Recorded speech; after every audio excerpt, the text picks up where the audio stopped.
We live in a culture of immediacy and entitlement, really, brought upon us, I think, in part at least by the emergence of new technologies of the last 20 years that were supposed to democratize society, to disrupt the big corporates, but have really laid themselves bare as the kind of same old monolithic structures exist where the power bases and wealth are maintained, and society is really left with the long-lasting effects, which are not always positive. I think also the impact on how we consume the arts and specifically music is such that that immediacy means our attention spans are so short that singles, playlists are really the kind of corporate darlings. But and call me an old fart if you want. Listening to an album from beginning to end gives you so much more if you can spend 40 minutes to think about, while you listen to it, about the way that the tracks are laid out, why they're in that, 1 to 12, 1 to 10 order, what the artist is saying, which can often be, soul-bearingly raw, what the music makes you feel, what the words make you feel, how they relate to your life, the entire story. I mean, maybe it's because I'm of an age now, but I mean, my God, I mean, how rich is that really? The latest record from my guest today is called "The Glass Dress and the Ringing Bell," and for me, it's really a road trip storybook of exploration, of experimentation, resistance, transformation, and liberation, and it's just written and delivered so exquisitely. Every experience and backstory is unique and deserves to be told and heard, and that for me is what humanity is about. Anyway, enough of that. Sukie Smith, thank you so much for coming on, and welcome to the show. How are you? I'm fine. I didn't in any way mean to sort of like look like I was just like, I'll get on with it. I was just like, wow, thank you. No. I can sense Thanks all very the much. people that are going to be listening to it thinking, "Oh God, let's just get on with it again, please." Yeah, no, I'm good. Thank you. Very good after hearing that analysis of the record. Well, You're I right think, though. yeah. Yeah, No, go on. No, go on. that idea of it being a sort of journey, a sonic journey, was when you for me when I make a record, I bring the songs together that are kind of current, but also not. Sometimes I've written something that's just not found its place yet, and yet Mm, suddenly there's a narrative that needs it. And so it is very thought out, even if it's subconscious. It's like yeah. you do end up looking back at your body of work that you've made and finished at that time and think, oh, yeah, there is that story. Or you might not, but you just have an instinct that they fit together. And then it will be apparent that it Mm, was correct, kind of put them in that order, for example, or yeah. that they all exist together, even if something's been written 3 years before or more. So yeah, that's very interesting thinking about the sort of like I was thinking about individualism and the idea of how actually that's negative. It feels like such a sort of like It honor in some does. ways to be able to sort of like think on yourself and sort of like explore Mm, anything that is curious to you with the internet, etc., and find any music. But I wonder, at that sort of like feeling of community or having to go and seek out stuff from other people, mm, I think I miss a lot, and I sort of I've kind of experimented on myself a bit where I've just gone into a complete sort of hole of sort of like owning my niche little world on the internet and sort of like thinking mm, only in short term and kind of explored TikTok, and it's so unnourishing. It's so peculiar mm, making, but it was kind of interesting as well. I was like perverse, and I was yeah. just like, oh, what does this feel like? Do this for weeks on end, and then feel really sick. But just so that that the other thing was better. But yeah, I sort of trust. I don't know. I'm not answering a question you haven't No, no, answered. no, no, I no, mean, no. I This is all mean, great. you asked, Mm, but just thinking about the sort of like trusting the curation of other people as well, so that I really enjoy that. That it's something I haven't come to through my sort of like thinking. I mean, I trust my brain with sort of like maybe where it might take me, but I also am really. I think it's very generous when people make. Well, when people make playlists, sometimes I really enjoy that because it's like a mm. journey for that with them, but With that them, I yeah. haven't kind of sought out in my own brain. I guess, Or yeah. When I think, yes, you're very right. I mean, I guess like kind of playlists now. I mean, there's a yeah. On one hand, they seem to be sort of really driven by these sort of platforms to what's going to get the biggest kind of streams, which is not always, the right, well, isn't the right way to do it. But then if you think back to your kind of playlists, and think back to playlists I think back to when I was a kid, you create, the fun that you would have of getting a cassette and creating your little cassette tapes. It's the same kind Exactly. of thing, just a sort of different medium. But it's really, yeah, that journey that it gives you. And I think back to when I did it, yeah, it's kind of quite instinctive. It just what feels right. And also, if you're a girl, probably you're doing subliminal messages to a boy when you go, "Here's my mixtapes. Please understand my feelings for you." Oh, there was a lot of that over kind of like early relationships and kind of the formative years and things like that. Oh, just sort of create a tape. Maybe this will get the girl back and stuff like that. And yeah, Yeah, or maybe they they'll just understand the nuance of my deep heart. yeah, yeah. Or maybe they'll just tell me to fuck off. Yeah, exactly. Oh So, dear. so it's an interesting. I mean, you've come on to a subject that I wanted to talk about, which is instinct and kind of intuition and how sort of important that is for you. I mean, not just in music, but just in kind of life in general. Yeah, I think about that a lot, and you know, what do I think about that? I think that I really enjoy that as part of my existence. And I've sort of trusted myself in that way since I was very young, kind Mm, of like that sort of curiosity to discover stuff and sort of like um, have an instinct about, uh, knowledge that I then go and seek out and sort of like, and it's rewarding to have that and sort of like, what do I mean by that? I mean, maybe I don't have a good instinct about some people, but mm, I think the idea that if you're open to all forms of communication, you are rewarded by that in terms yeah, of symbolism and sort of like coincidence and all sorts of things like that. And even if you kind of seek out some sort of like way of understanding something through, I don't know, tarot cards or yeah, just to sort of like kind of channeling some kind of like knowledge that is perhaps a bit shut off in us in our Western society. It's a bit ridiculed, or it's not given much kudos really. It's sort of unless it's yeah, fact based as a kind of like prove it. Here's the article that said that blah blah blah, yeah, which is all irrelevant. I mean, it's totally that's obviously intelligence, but it's just there's another kind of like yeah. thing to trust. I think, It's which it it's it yeah, it's a really interesting one, this, because yeah, I totally hear you. You articulated that really well with that part about, kinda like the West and how, we kind of rely much more on facts.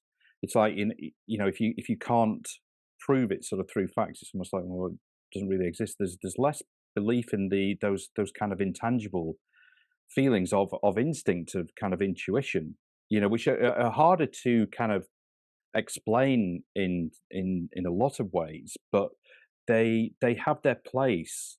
I think there's this, what happens within you is something to be trusted, and I have this kind of like almost like a sort of duality there, that I've learned to trust my instinct more and more as I've got older, but I've always had this analytical side of me where I've wanted to kind of like do that fact checking, like you say, well, does this work? But then there's an intuition side that's pulling against me sometimes. oh, does it? I mean, does it pull against that? Because I think I probably do the same, perhaps less sort of like, but I kind of I go to sort of prove what I've got a feeling about, and Mm, more often mm, than not find that I have that's not wrong. So, yeah, yeah, but to do that in a sort of analytical way, maybe. yeah. I sort of what I guess when I'm thinking about pulling against it, it's like I'm much better at just using my instinct now rather than analyzing stuff to death. So I do that analytical part a lot less now, but there's still a part of me that thinks, maybe you should just do a little bit more on that, and then there's my instinct saying, trust yourself, go with it. Yeah. That kind of feeling. Yeah. Agreed. I want that more, actually. I'm sort of pushing myself to have more of a sort of Yeah, like faith in my understanding of what's possible, and sort of yeah, like a feeling that, I mean, I'll rely on it and to stop sort of like a lot of anxiety in some ways. There's a kind of yeah. like, if you really sit with yourself and you're like, what is it? Why are you feeling this? Is this not going to work out? Why isn't this person being in touch with you, blah, blah, blah, work wise? And Mm, it's like, there's normally an answer and it's fine. And that kind of like yeah. is really soothing. But I don't know. Yeah.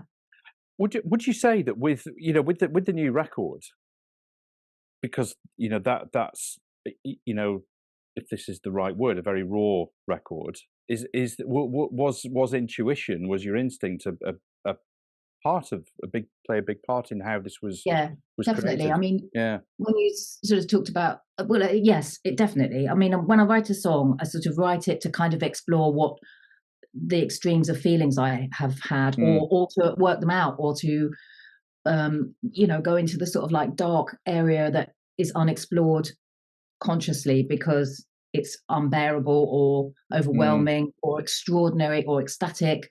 Not all mm, negative, definitely, but I write. There's two parts to my songwriting, so it's like a kind of purge or something kind of a visitation and a sort of acceptance of what that is, and mm, then as a song or a lyric, and then there is a kind of then there's the analytical side of it. Actually, it is the same, where it's an mm, instinctive kind of like creation, and then I really enjoy this bit too, where you're just like, no, this song needs to be like this. This is maybe a little bit dull. Make something happen here, or you've written in that key before, so maybe change it, and just that sort of like maybe song surgery or changing it a bit mm, just to have an understanding of what you might have done before or what maybe the song's intentions need, and you can help that with a kind of with some discipline or knowledge of yeah. how a song is received. So Mm, those are the two parts, I think, of the song writing that I employ. But definitely that sort of understanding that there's a kind of space in your mind which is vast and like an undersea cave or something, or some huge big yeah, space field where absolutely fucking everything is possible and everything is yeah. imaginable or creatable, manifestable, and it's like, Mm. yeah, and then you kind of like turn it into what a song is for me, which includes the sort of like sonic landscape it exists in as well. I'm doing this a lot. I don't know why that is, but That's that kind of, like, explains some of the intangibility around it. I always use that's like, yes, of course you know what I'm talking know about. what I mean.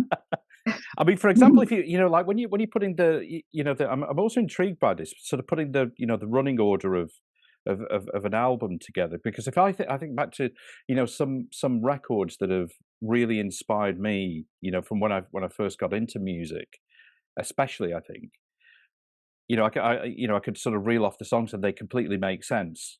Yeah, That running order completely makes sense. I've no idea why. It yeah. just does. Do you think about it from the listener's perspective when you kind of put into, like, does this make sense? Because you've got such a wide range of people that will be listening to your music. Well, when songs get creative for me, they sort of almost form little sort of like yin and yang versions of themselves. So they Mm, sit together as couples in some ways, or like a trio of songs. So it's yeah. quite hard. I sometimes think I need to split them up, or kind of like so. But I have to really confess, with this record, I had it and I had a running order, and my friend John Lee Bird, who's an artist, just went, "No, Mm, it's wrong. It's totally wrong." wow. And he put it in that order, and then when I listened to it, I was like, of course, there's the mission statement, and here is what might happen. This Yeah. is the open-ended possibilities, and of course it's got to be that way. So I would like to take full credit for sort of like that, but no, it wasn't. I had it in a different order, and it was more about the sort of relationship between the songs and wanting them not to be two sort of two similar songs together, Yeah. not particularly identify as similar to anybody else, but for me, maybe they kind of needed to be in different places in the record just in case there was too much sonic similarity, but he was just like, no, no, no, it's this. And then now I look at it, I'm like, of course it is. It's Yeah, it's interesting that, isn't it? When you just get that other perspective. yeah.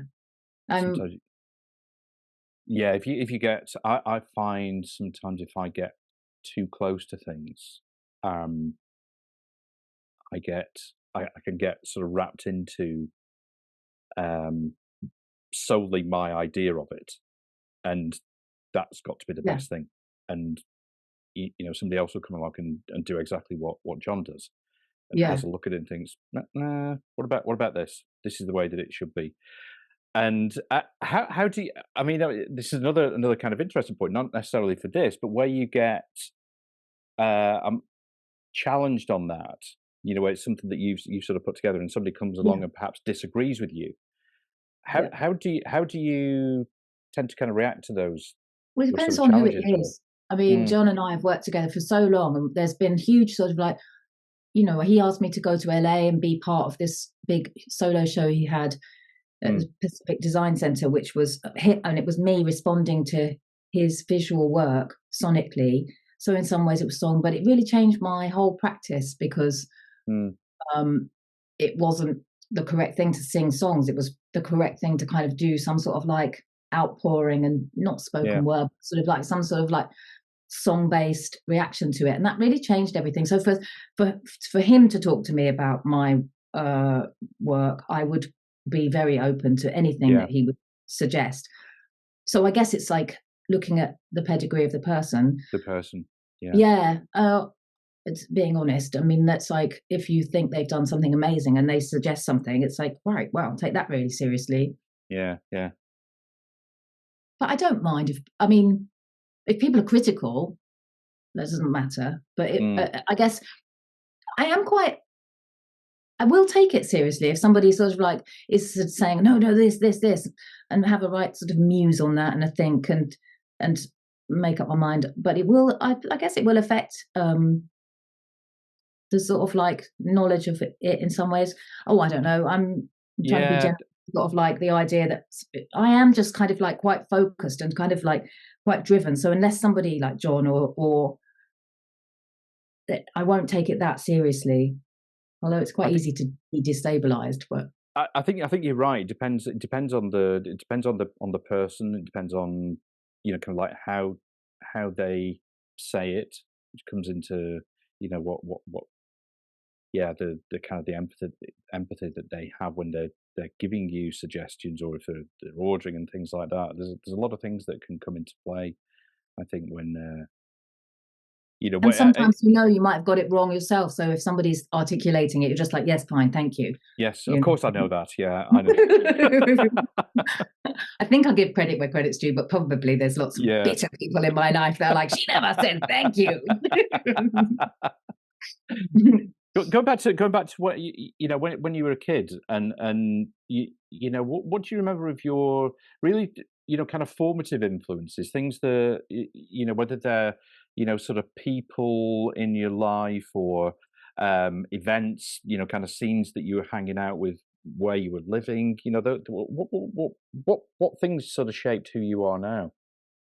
um, it depends how far back, but nature, sort of like my family wanted to be in nature as much as possible, so that we Mm, would be buckled into sort of like a car, a van, camper van, and just go into nature mm, whenever a schooling allowed. And I just remember that being very private and brilliant. I'd go off and kind of just have this imaginary world and sort of yeah, very kind of like communicative with my environment that was trees and ferns and things and yeah, the micro world that you can see as a child, which is like little voles and stuff, and just yeah, that was all brilliant.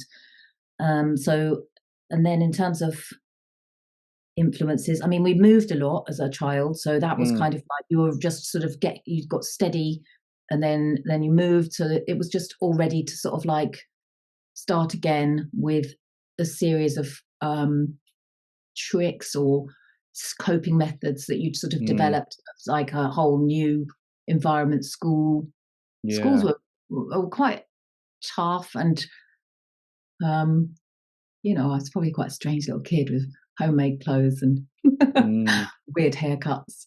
I In used to terms have of hair when I was a kid as well.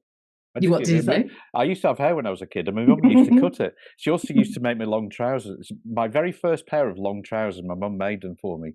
They're these like awful brown check polyester things, like ridiculously, completely non-functional pockets on the front. That sounds quite amazing. I mean, the power of apparel. Did that bring ridicule or respect to you? Complete ridicule. I think I must have been about, I don't know, what was it? What age was I? 9, something like that. I was definitely a late arrival to the long trousers scene in primary school, and that caused teenage years to be a lot of searching for an identity in more ways than one. The whole look, kind of who I was. I trace it back to those polyester trousers. Well, I don't blame you actually, because I'm thinking about that and thinking, yes, there was some kind of like major ridicule from some clothing that I went to school in. So then Yeah, I have been, pretty obsessed with apparel throughout my life. I still kind of, funny, I isn't did it? an interview the other day, and they were asking something really sort of like deep about stuff, and then they said, "Could you recommend some pieces of art for our readers?" And I just went, vintage Schiaparelli earrings, like because they're beautiful to me. They're Art Nouveau kind of jewels, but yeah. So that I think I kind I was thinking the other day actually that the whatever year it must have been, probably, I'm going to say sort of early 80s or something like that, but I can't remember what the sort of the style of jeans that was sort of in vogue. And I was always into the sort of punk and post punk, that sort of music, and I sort of wanted to dress accordingly, blah blah blah. But I can't remember what style of jeans it was. But I do remember my mum saying that she would get me some of the the closest approximation of what I wanted. Fuck, they were awful. I was so were they? disappointed. I was so disappointed, and I was like an only child. I am an only child, and so I kind of. I mean, I went through a lot of life with my parents not being able to. I didn't want to disappoint them. So Was it set up that way so that you felt like you could? yeah, I always felt like the spotlight was on me Or because of because I the was the only simple child. vanity of your Yeah, yeah, yeah, yeah, yeah. So like my mum had she when I was born, my mum was sort of 36. I'm how old am I now? I'm 55 now. So I was born in 68, and so my mum was 36. So and she'd had a miscarriage about sort of 10 years previously. So I was when I arrived, I was like the you yeah, know the little prize. superstar, if you know what I mean. Yeah. So it always felt like there was this sort of spotlight. So I didn't. Just my personality. I didn't really want to. I found it hard to go against them a lot of the time. Hmm. If that makes sense. Obviously, with jeans and trousers and things like, and generally sort of some fashion and haircuts and things like that. But there was a kind of I do remember that time and thinking about music, but, how connected it was to apparel, say, like, punk, sort of post-punk, sort of, Mm, definitely tribes of sort of, yes, um, people that I wanted to associate with. And I think it was equal, I wanted to look like them, but I also wanted to see the bands and hear the bands that they were into, and yeah, I think I actually haven't thought about how linked that is ever, so thank you for that, but yeah, um, just the sort of excitement and otherness of it all, clubs and sort of seeing mm, bands. It's just ridiculously exciting and a yearning to be part of it, but thinking it would never be anything that was my destiny. absolutely, absolutely. That's exactly how I felt. It was like it- you know, going into my local record shop. It was mostly independent shops. I was brought up in Chorley near Preston, and independent record shops, and I had no idea what the music sounded like. I used to buy records based on the artwork on the sleeve. So that looks interesting. And it was almost like, yeah, you're right. It was like this. It was sort of looking through into this other world that I really Yeah. wanted to be part of, but I didn't Did you know met how did to what be. did you ever get something really extraordinary that you'd never have bought just from the artwork? It's like, Yeah. I bought a few. I think I bought uh, Dirt Wears White Socks, the first Adam and the Ants record, and whatever. uh, Kaleidoscope, Susie and the Banshees, Yeah. stuff like that. Killing Joke. Might you not have been drawn to that music anyway? Possibly, yes, that's true. Yeah. So, Yeah. okay, so was this something that I wouldn't, if I'd have heard it, that I I'm interviewing you now. wouldn't have bought it? No, it's interesting. I don't know. I've never thought of that. I've Well, never there we thought of that one. There you go. That's something for me to think about. are. But it's interesting, like how, those sort of tribes as well. How those the identification of music with clothing, becomes quite insular and you know becomes a uniform.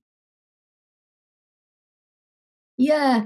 Actually, what was I reading? I was reading something about somebody saying they didn't know who they were because they liked something, but it wasn't what they wanted to wear, and they were kind of Mm. really a bit confused by themselves. I'm so glad that's over. That Oh sort of yeah, like idea of that it's judgment of awful. cool, It was so what the fuck? It was so fucking prescriptive and just so bad. limiting, wasn't it? It was just ridiculous.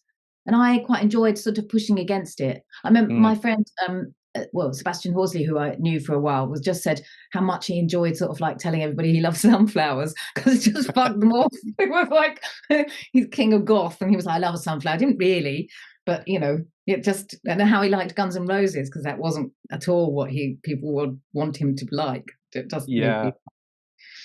I used to like Mm. sort of quite different styles of different styles of music. So I would kind of like Teardrop Explodes, for example. Then I'd like you know Bad Brains and Black Flag, Yeah, and and and exactly. and this tribalism that existed. I remember being humiliated at school because of writing all the band names on my school bag, and my bag being held up for ridicule. I saw the kid that got hold of it. I was just like, oh, fuck, I'm done for. I'm done for.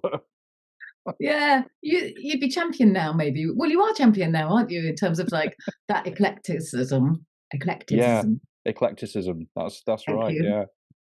So I mean, for you then, what sort of scenes were you hanging out in that got you into both the kind of like the acting, the speech, and and music? What was it that drew you to um, it?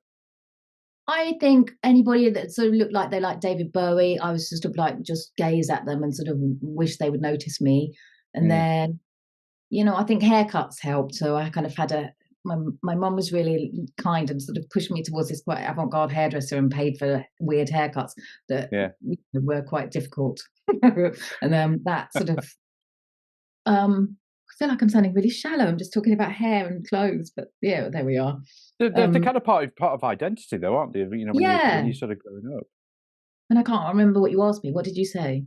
What sort of scenes were you hanging out in? That what attracted you into the kind of acting, the speech, and music, basically into the kind of creative arts. Yeah, I think acting was an escape. So, I was brought up in Southend in Essex.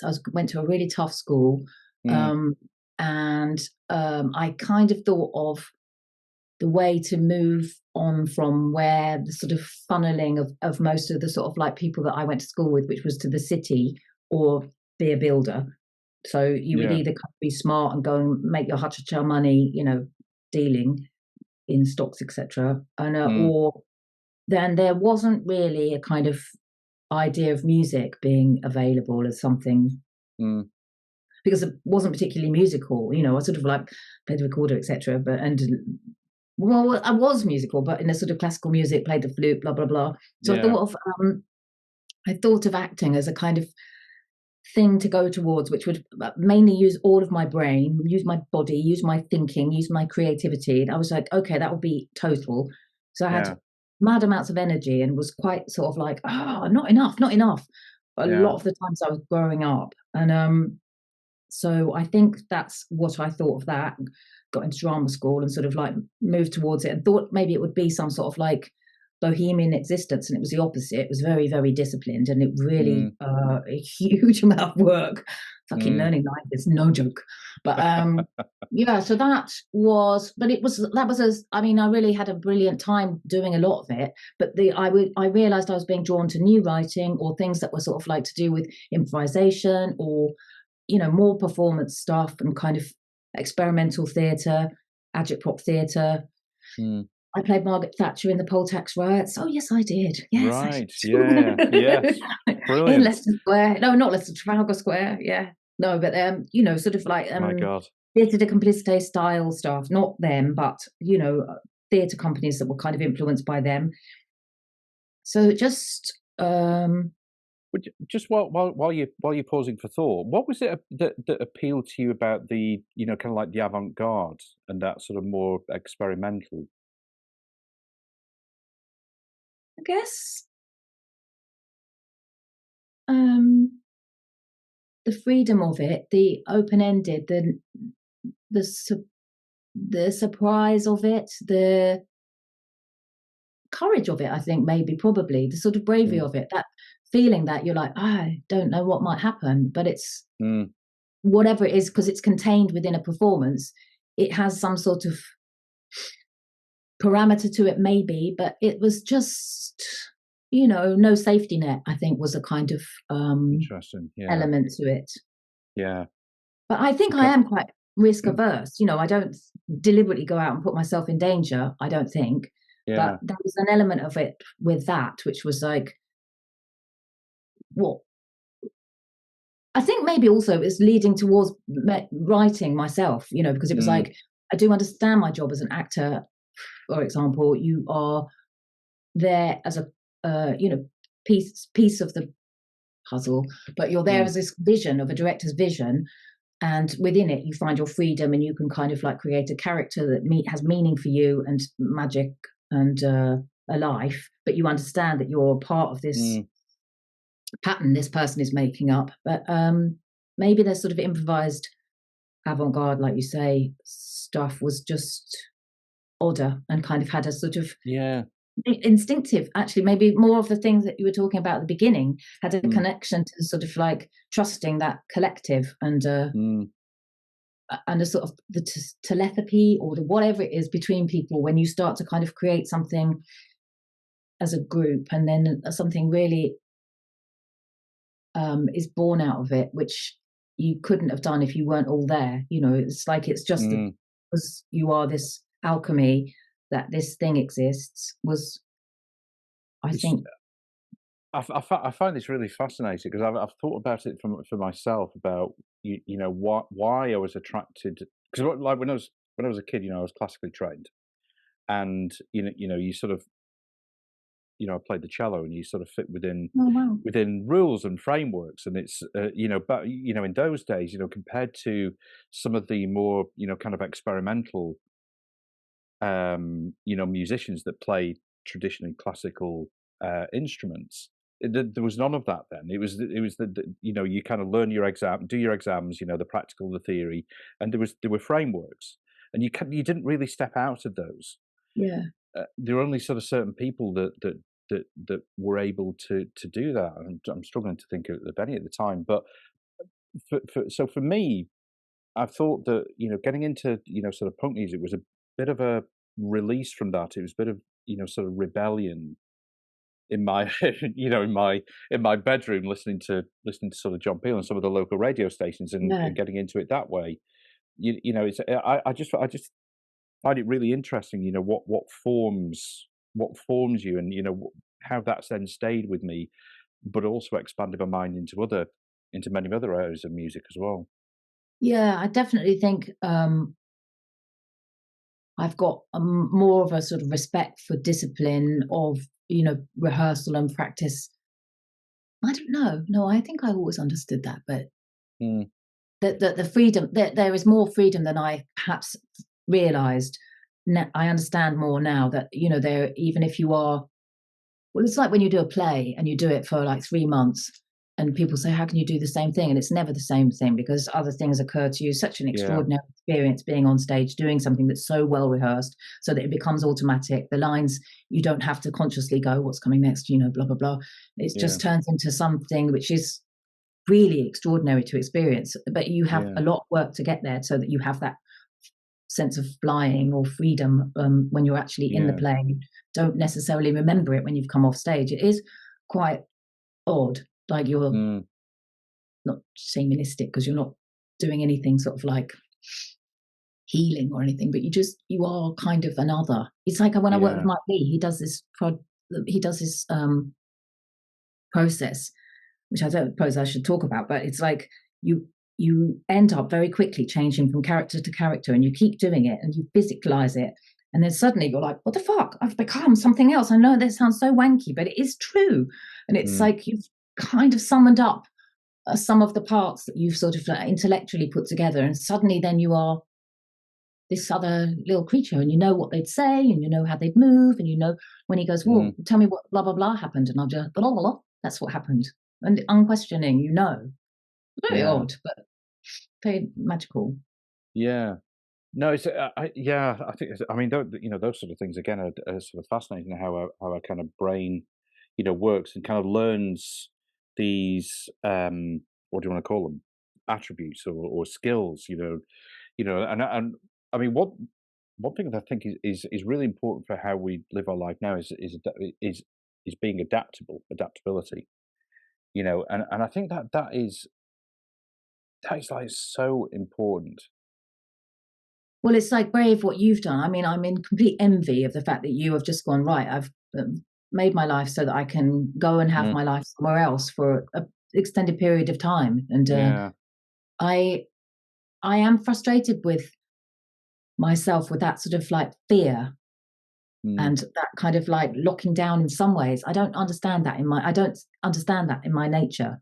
I think Yeah. it's adaptability is, of course, adapt or die, whoever brilliant person said that. But Yeah.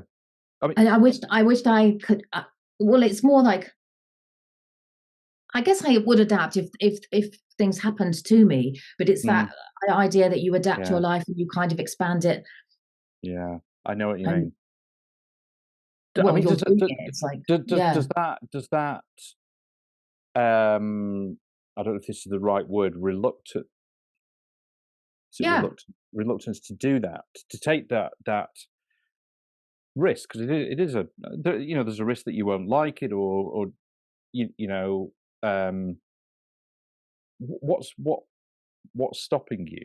Is this I mean, sort of from Yeah. experiencing that Well, I think emotion probably of like because, going into the unknown almost. yeah, I'm sort of almost contradicting myself down because I sort of think, well, do I know what's the best? I sort of have that Mm, idea of fate and that sort of journey that perhaps I don't know I'm on, but I'm on it.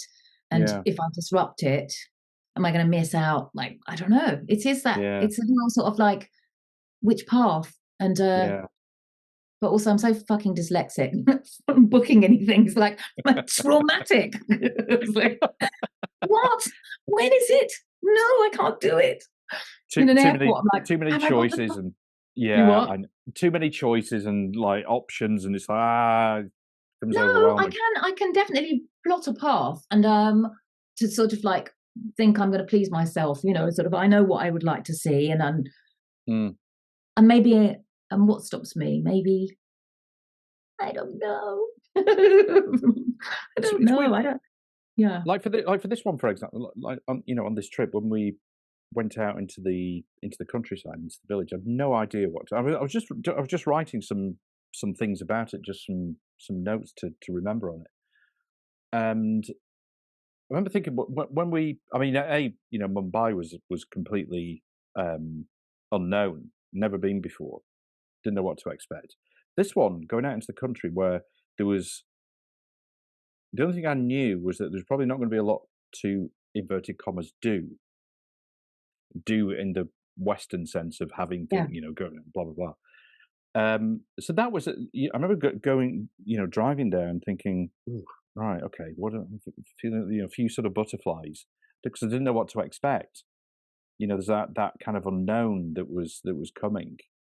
Like, ooh, Yeah. it's gonna be And like. I don't know what the and did people you are gonna set be like. yourself projects? I mean, did you kind of like give yourself a safety net of thinking, well, you'll journal every day, or you'll do a sort of picture diary, or it No. was just like, no, No, free? no, I didn't, no. I'm Amazing. really bad at journaling. Like, my partner's really good at journaling, and I'm really bad at it. She said, "You should do journaling." I'm like, "Yeah, I know. Yeah, it probably would." And I've tried, and it just doesn't, I just don't have the discipline to do it, and maybe that discipline is hiding that, I don't want to do it. Yeah, exactly. Um, And you've got yeah. other ways of doing that. I guess this podcast Yeah. is a quite This sort of podcast like, really sort of helped. So I yeah, did, yeah, so there was, I didn't have any agenda or, you know what we were gonna come across, and the family that we sort of stayed with were just, I mean, what it literally was, wow, these people are just incredible. And yeah, that was that kind of connection that you can make, which, going through, having gone through, everybody's gone through COVID, and I still found it a little bit hard to, like, going back, for example, going back to gigs. I found it a little bit yeah. difficult, being in groups and things like that. I still do to an extent as well. So that sort of had an impact. So, you know, going out and sort of meeting a whole group of new people was probably, I probably felt a little bit daunted by that. When you go and when you're traveling, or when you're, Yeah, yeah, when yeah, you're here, yeah, like where you are, yeah, yeah, yeah, yeah. yeah. But I'm That was, so glad that I did it and broke through that. yeah. So I think I I think did that's learn inspiring, a lot. actually. I'm very happy to have spoken to you for lots of reasons, but for that maybe is just like, yeah, put something, then plot it and do it. And Mm, it's like you do end up trusting, don't you, that there's such a, even if it feels, I used to do that with gigs. It's like, just book a gig, even if I don't have a band. And it's like one mm, way or another, that will yeah, be, that will get worked out because there's a sort of like countdown to it. mm. Yeah, maybe that's the thing to do, is to kind of like go exploring. And also I thought that um, when you don't have an idea of what to expect, you don't have preconceptions, um, the surprise that you get was just through the roof. The surprise that I got was through the roof. Yeah. Just I guess the exhilaration of sort of feeling this, wow, look at what these people are doing with us, doing for us. The response, the smiles, just the joy was, honestly, it was something else. Yeah, I bet. Yes. I think there's a bit of me that would be a little bit, uh, feel like I might be put myself in peril, which I would really hope not to do. So Mm, maybe that, but I guess if you're well traveled, then you understand that people are much more sort of like open than you. yeah. Paranoid brain. It's like, ooh. Yeah, but interesting. I mean, you're talking about risk, and you're saying you're risk averse. Some of it, and it's interesting, this sort of compensation that we have with risk. I think that in some areas of your life, Yeah. you're willing to take risks. Other areas, I'm not, and eventually, they do balance Well, out in some ways. it doesn't feel like a risk to me. I mean, I had a Mm, conversation with this writer friend of mine. He was like, "Well, just you're living this perilous life," and it's like, "Well, I'm not. It feels very, very stable." But he was, because he meant that, swinging from album to album or project to project, and yeah. open to what might happen. And yeah, so I don't know. It doesn't feel, that doesn't feel anything like a risk. But I guess it's funny, isn't it? Sort of like sometimes as a kind of exercise, I'll think about what it'd be like if I lived to 100, for example, and look back and think, did you really rinse it? Did you have a really big life? And I'm like, yeah, that sometimes is a really good motivator to like get on Yeah. with it, do something else. It's like, so I think that took people by surprise when, I had quite a successful acting career. Not that it's not that, but it's like I suddenly was like, fuck this, I have to make music, and it Mm, was kind of, I'd been secretly writing songs, secretly kind of like writing poetry and not sharing it with anybody. And but sort of going out with men in Mm. bands, going, "Oh, do you need backing vocals?" That's so Ever so pathetic. But casually. yeah, go on, put me in your band. Go on. um, it's just like, no, do it yourself. So yeah, that sort of, yeah, that What? Why? I'm interested that in the poetry, for example, for example. I mean, just because that's something that we haven't talked about. Why wouldn't you? Why didn't you? Why did you keep that for yourself because it and was not share it? really why did I keep it? I don't know. I don't Mm, really know. I just didn't think it was for me, like the likes of me, didn't yeah. think I was, I didn't also particularly know who to show it to. I kind of Yes. True. have had, the sort of background was, I don't know, just sort of like I've been a sort of outsider through most of my life on Mm, purpose. Um, mm, but there's been factors that have kind of created that initially, sort of like I said, like moving so much and kind of like yeah. maybe looking a bit odd and sort of like, and also having a kind of fierce intellect when I was very young. I was very fucking smart, and I think Mm, it's leveled out now, but it was a bit odd to be kind of like reading before everybody else, yeah. kind of critically thinking. And Yeah. as a child, it's like obnoxious, I think, for teachers, other, it's like, whoa, where are my contemporaries? So I kind of got used to that, sort of like Mm, thinking, I'll just keep things to myself because it sort of causes less, yeah. uh, who do you think you are kind of um, response. Mm, So maybe still hung over from that, maybe. interesting. Did I was going to ask you when you said that you moved around quite a lot. I mean, how did that impact your friendships? Yeah, there weren't any, So Yeah. my sister and I were very close, but I was older than her and kind of gregarious, and she was quite shy. So that it Mm, was, yeah, we had cousins that we sort of like saw in the summer sometimes, and mm, um, but yeah, no, it was more. I was just read a lot and kind of had yeah. this wild, imaginative life, and I wrote a lot. I wrote sort of diaries, but kind of just writing, and Yeah. so I just think I was probably quite spiky and just loud. I don't know. I wasn't a sort of like, I had this feeling of, as well, when I was at schools, I was sort of like, I set myself the task of being a protector.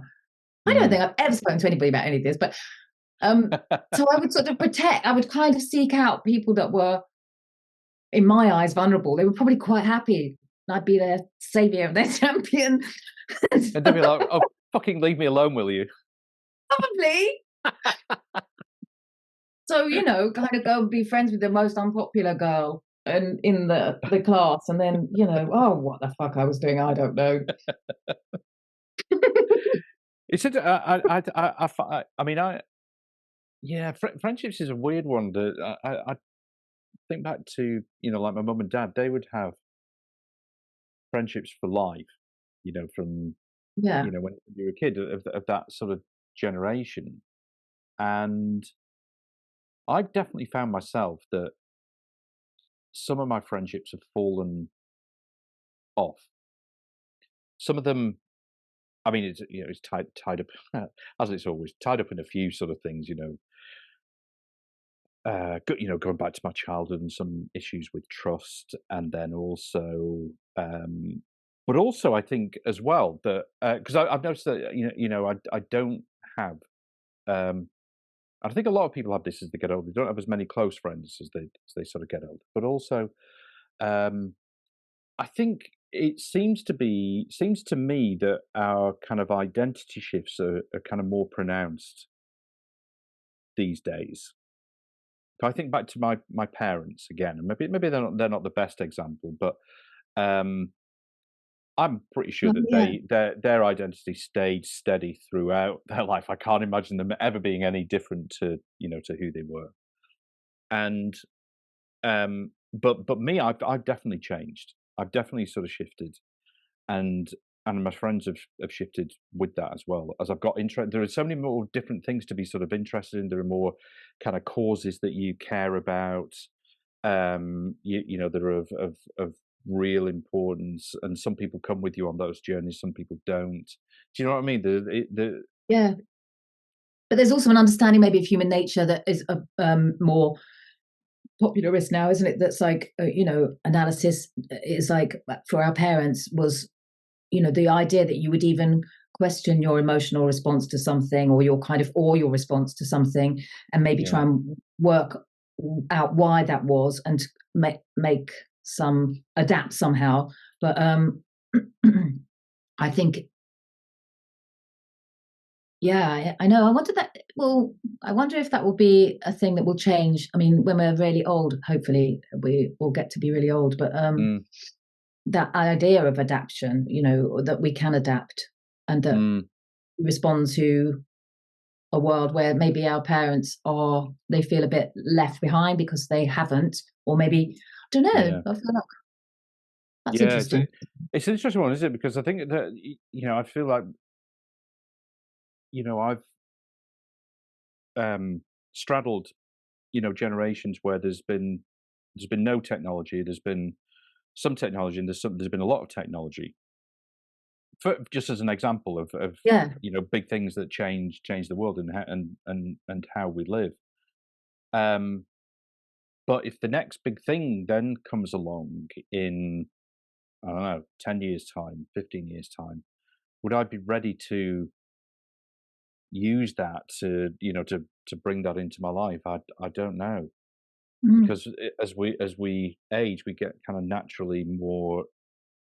Do we get less adaptable? Is that a generalization? I don't know. I think you have to be conscious that you don't become sort of rigid, or maybe you're having Yeah, such a fucking lovely time you don't change because it's yeah, and you gorgeous and don't you're having care. a lovely time and you've worked for it or it's come to you and there we are and that you live out your days in that way. And I wouldn't resent that at all. I would be as many people as possible having a nice time, please. Yeah, That's yeah, it's kind of like sort of right. Fuck it. I'm just going to take whatever money I've got out of the bank. I'm going to put it under the mattress and sod everything else. yeah, I'm not going to maybe. bother with passwords and stuff like. Yeah, exactly.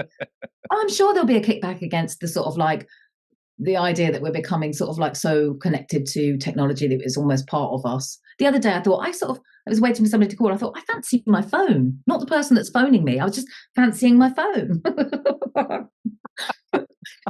Have I gone too far now? I'm sure I have. But, having a word with Oh yourself. man.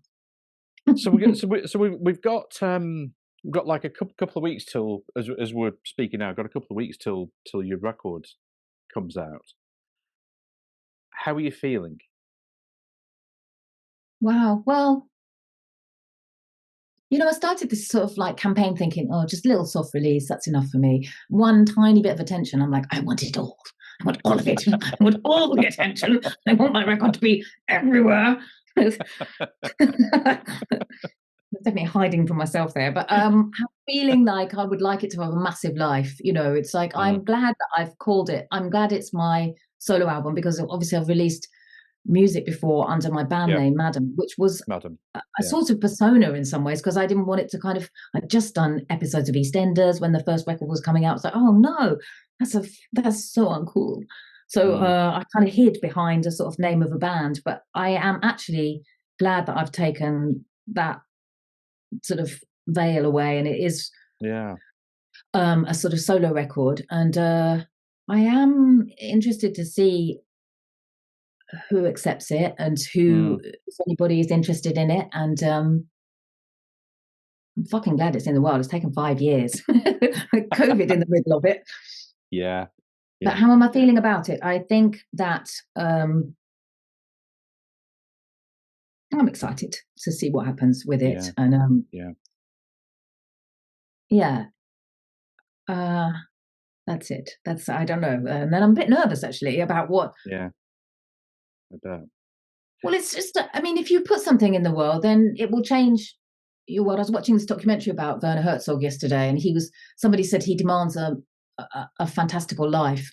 And it's like, when you do something like as long as people notice it's there, when you make a record or whatever you do, if you have something, there's a response to it probably, which will impact on you. And it's, so that's it. I'm going, go on then, see what happens. Like, what life will that do? It is like that when you're playing if you, like when before you sort of like, you play a festival or something, you play in front of a load of people, and then afterwards, when you're alone in your room, inevitably you just go, if I hadn't sat in my room feeling miserable or strange and written that little tiny song, this huge great big thing that just has happened wouldn't have happened. I know that's not a very profound sort of like thought, but it's just like action is, I think action is very I don't know what my action is everything in lots of ways. It's like I think I frustrate people sometimes when people sort of say, well, I need this, and I'm like, okay, I've done it. And it's like, maybe I should have been a producer or something in my life, as I know, like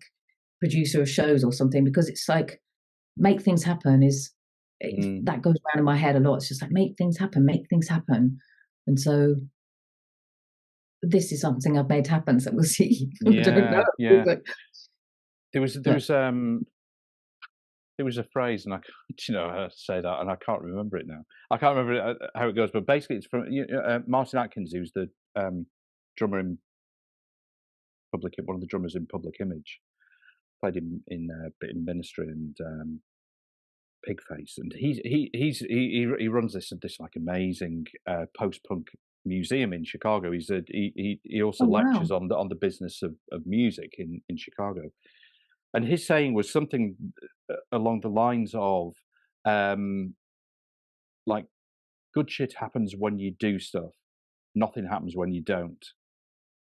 And he's very much like, just do it, and say yes, and let's kind of try things. He's got an incredibly sort of positive attitude. But like you're saying, do the actions, just do things, and something will happen. It's better that something happens rather than not. I agree.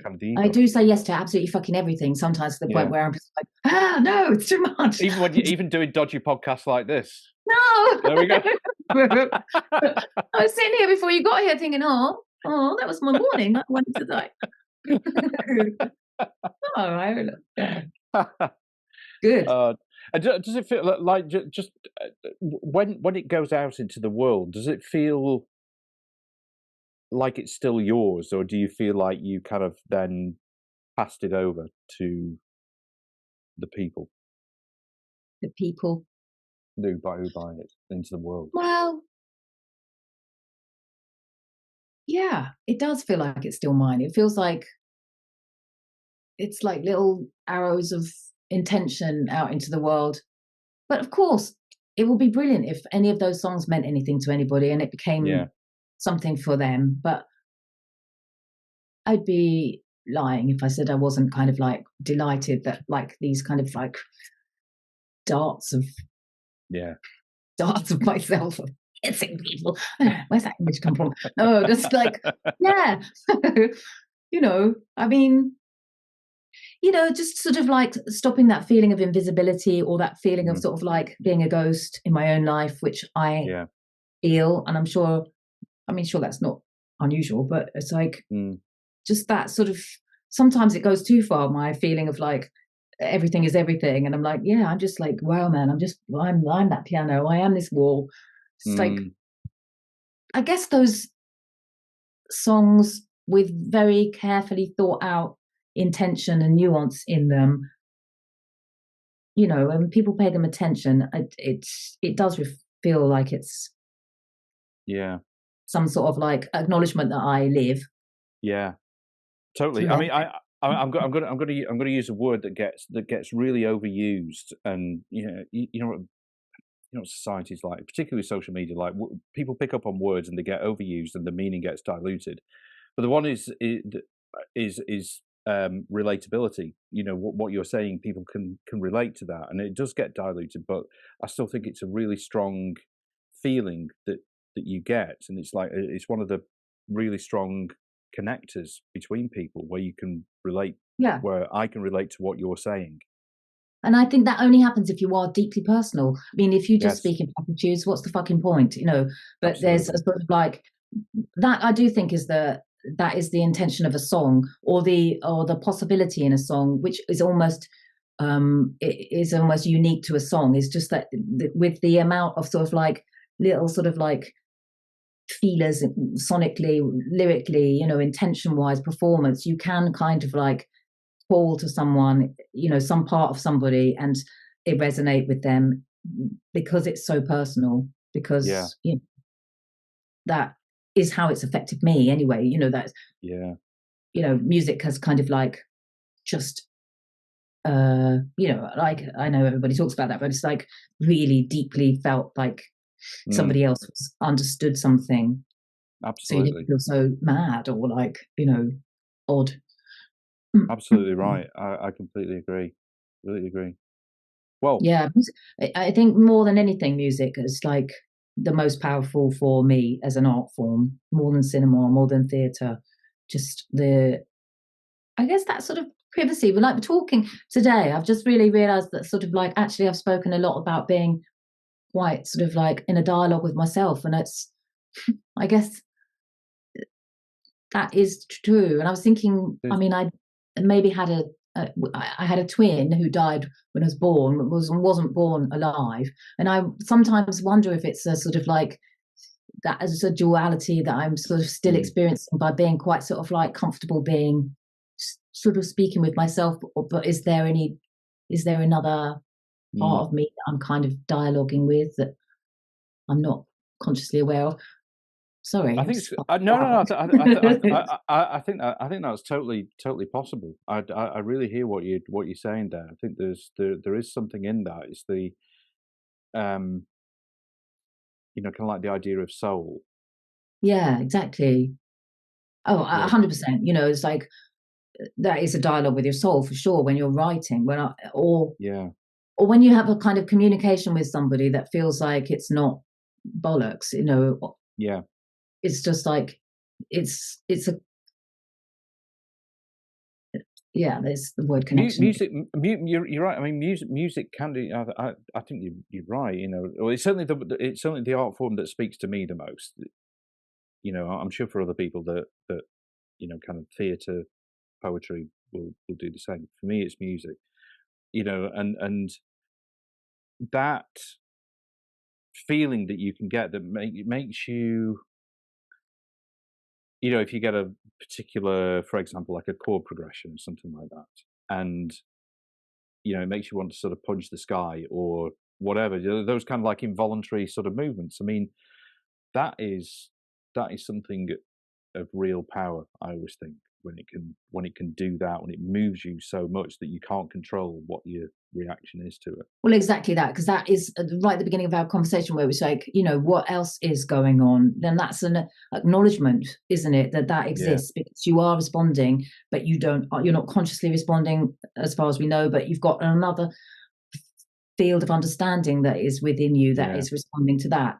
That is proof that that is there, and it's like a little private, beautiful kind of thing. And maybe when we're all at gigs at the same time, that's a like gorgeous sort of connection with people, yeah, and yeah, maybe yeah. yeah, it's just I guess music is definitely about that sort of like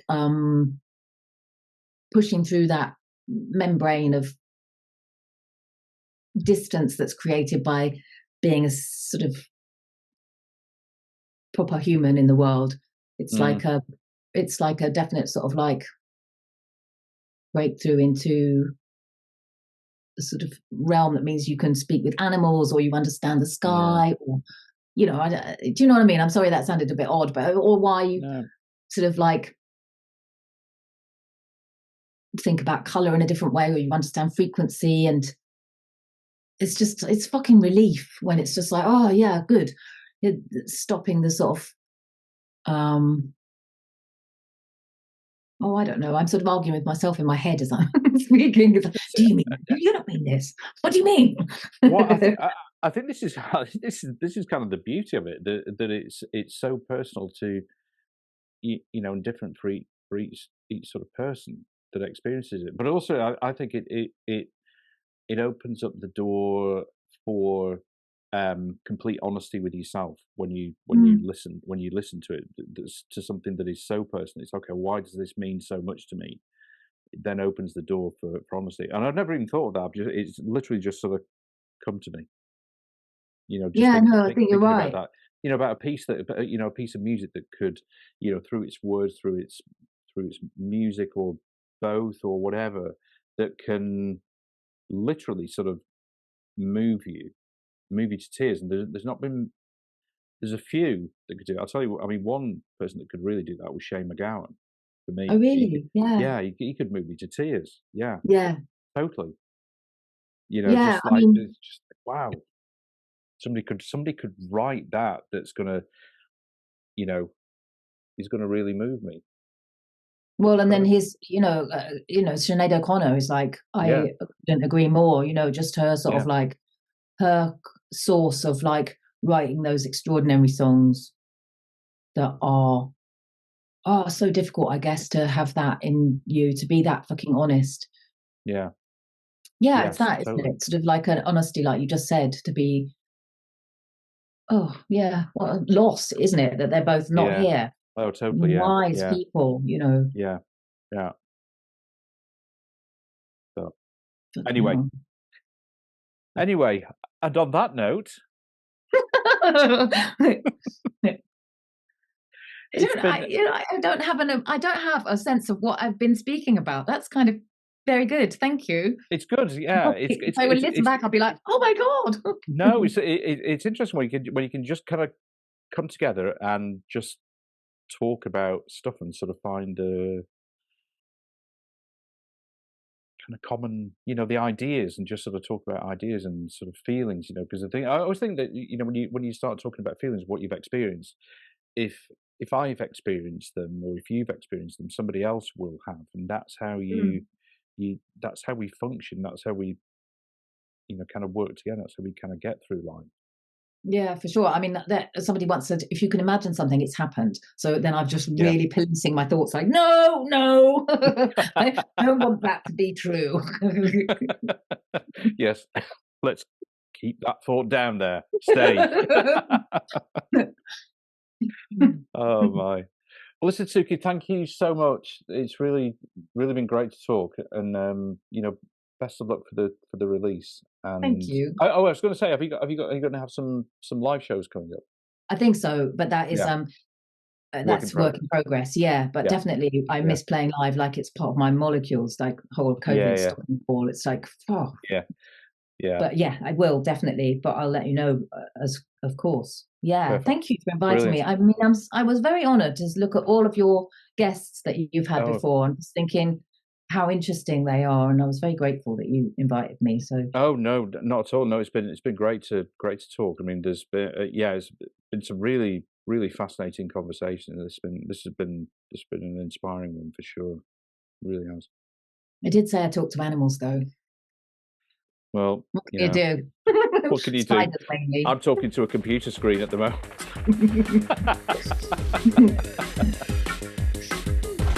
Brilliant. Thanks, Suki. My pleasure. Thank you.